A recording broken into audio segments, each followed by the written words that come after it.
அதிமுக கூட்டணியில் திண்டுக்கல் மக்களவை தொகுதியில் போட்டியிடும் எஸ்டிபிஐ கட்சியின் மாநில தலைவர் முகமது முபாரக், முன்னாள் அமைச்சர்கள் திண்டுக்கல் சீனிவாசன் மற்றும் விஸ்வநாதன் தலைமையில் மாவட்ட தேர்தல் நடத்தும் அலுவலரிடம் வேட்புமனு தாக்கல் செய்தார். அதனை நேரலையில் தற்போது காணலாம்.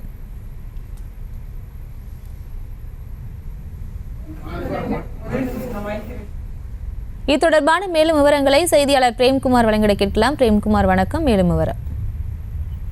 பிரியங்கா, நடைபெற இருக்கும் 2024 நாடாளுமன்ற தேர்தலை முன்னிட்டு திண்டுக்கல் நாடாளுமன்ற தொகுதியில் அதிமுக கூட்டணியின் சார்பில் எஸ்டிபிஐ கட்சியின் மாநில தலைவர் முகமது முபாரக் இரட்டை இலை சின்னத்தில் போட்டியிடுகிறார்.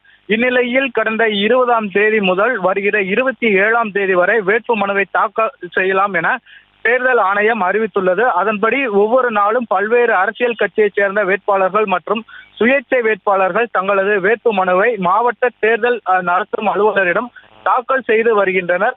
இந்நிலையில் திண்டுக்கல் நாடாளுமன்ற தொகுதியில் அதிமுக கூட்டணியின் சார்பில் போட்டியிடும் எஸ்டிபிஐ கட்சியின் மாநில தலைவர் முகமது முபாரக் அவர்கள் தற்போது முன்னாள் அமைச்சர்கள் திண்டுக்கல் சீனிவாசம் மற்றும் நத்தம் விஸ்வநாதன் ஆகியோர் தலைமையில் திண்டுக்கல் மாவட்ட ஆட்சியர் அலுவலகத்தில் மாவட்ட தேர்தல் நடத்தும் அலுவலரிடம் தனது வேட்பு மனுவை தாக்கல் செய்தார். பிரியங்கா,